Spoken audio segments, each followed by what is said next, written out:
guys, welcome back to my channel. My name is TishaTheBrave. Hope you guys are doing well. Hope you guys are doing okay. Today I'm doing something a little bit different, but if you guys have been riding with me for a very long time, you guys will know that I'm a big fan of anime, and I really wanted to integrate this into my channel because I love talking about spirituality, but I also love anime, so I thought let me fuse the two. Okay, so today I'm talking about the spiritual lessons that I learned from one of my favorite anime of all time, which is Bleach. I thought it was fitting. It's coming back soon. Before I start, I would just like to say spoilers. I'm not going to spoil the manga because I am very aware that people have only watched the anime and have not read ahead like I did. I had to because it was that good. Alright, so first things first, I thought I would kick off this series by always giving my opinion on the top 3 signs that the main character is. And what I mean by that is, what is Ichigo's rising, sun, and moon? For me, this was a very easy one to kind of like figure out. Now granted, I do know that they are written to have actual birthdays, but I would like to say this is the way the character is portrayed. And if you guys agree with me, obviously write it down in the comment sections below. If you don't, let me know what you think the top 3 are.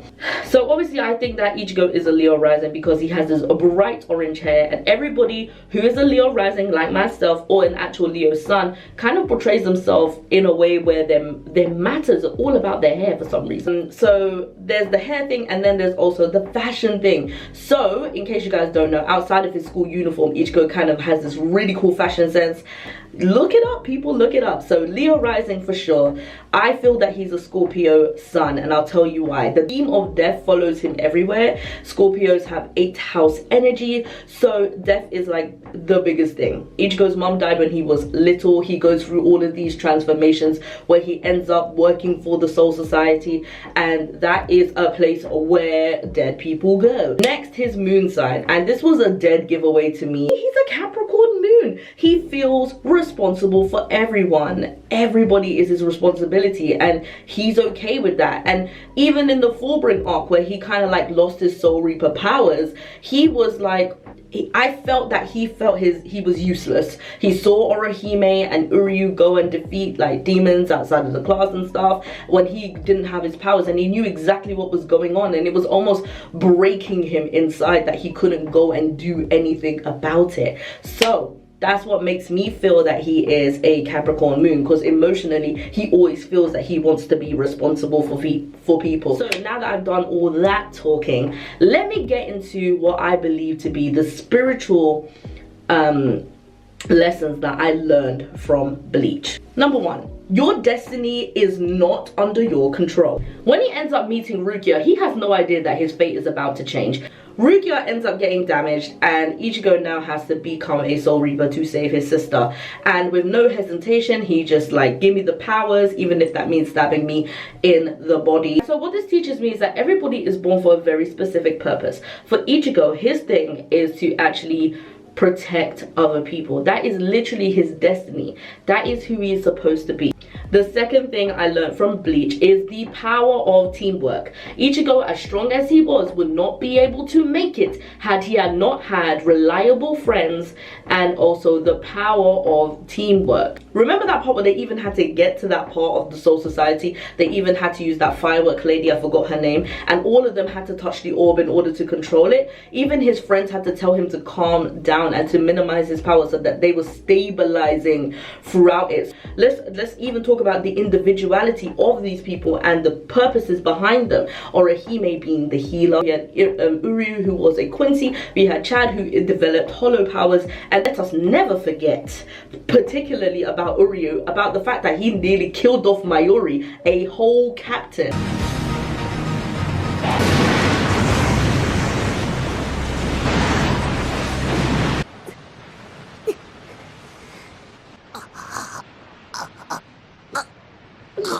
You cannot do things alone. We are not by ourselves all the time, and as independent as we want to be, we do have to rely on people. But it's also about choosing the right people. There are people who wouldn't have been able to handle the job or handle the task at hand. Number 3, the women embracing their divine masculine. We saw a lot of women in Bleach embracing the divine masculine, having those physical traits and taking action, and a lot of them were in very high positions, which I love to see. So we had Captain Uehana. Let me just say this, if you don't know anything about Uehana, then you need to read the manga, because obviously there's a lot more about her than just her healing. All right, cool. Then we got Yoruichi. Let's talk about Yoruichi, how she's a badass and practically respected throughout Bleach Kingdom and fandom, all right, because she is absolutely amazing. She used to be the captain of the Stealth Force back in the day. Soifone learned from her. Then let's talk about Rangiku. Rangiku has to be a really good example of what it's like to embrace both the divine masculine and the divine feminine. I would also say Yoruichi as well, you know, her being the feline and the cat or whatever, even though she's a man cat. And she grows into this woman when she's fighting. It's actually really interesting how she also pairs together divine masculine and divine feminine. And let's talk about Nelliel as well. Nell, who was a little child, was okay with being the damsel in distress, especially when she's a little child. Of course she's a child, she wants to be protected, but as soon as she grew up and that whole thing happened, she is now ready to protect Ichigo, and she's about to go ham and beat up that other dude, the other Aranka. Okay, so let's talk about that. Why is this a spiritual lesson? Why is this important that women are embracing their divine masculinity? Because it teaches us women that we don't have to be damsel in distresses, that we don't. And okay, let's talk about the damsel in distress thing, because I know if you guys are watching this and you've watched Bleach, you're like, Orihime and Rukia had to be rescued. All I'm saying is, yes, there was some damsel in distress shit in Bleach, but also there was also some really powerful women that fought alongside them. The last and final thing that I've learned from Bleach as a spiritual lesson is social rejection is a gift. We have to talk about some of the people that I really love in Bleach, which are the Vizards. If you guys know me personally, Shinji is one of my favorite characters in Bleach. I personally love his Bankai so much. Nobody talks about it, but I just want to tell you that that's the Bankai I would want. I want that Bankai. Anyway, I digress. I'm no longer now talking about spirituality. Let's get back to the topic. All right, the Vizards. It wasn't their fault that they were rejected by the Soul Society, but now they have to deal with the fact that they have hollow powers, and they have to internally embrace the fact that they are different to other people. Aizen was at fault here for doing what they did to the Vizards, but ultimately what he didn't realize was that he made them stronger. Talking about social rejection here, I guess the Vizards had their own group, but I do want to say this: in life, when you are socially rejected, you learn about yourself a lot more. So yes, it's lonely, but you're also learning about what you like to do, who you are as a person. And if you are smart enough and allow yourself to see the upside of this is a powerful time to actually develop yourself in such a great way. You could be going into so many things, and you could develop some talents that could take you to the next level. Anyways guys, we have reached the end of this video. I hope you enjoyed it. Let me know in the comment section down below if you've watched Bleach and what are some of the things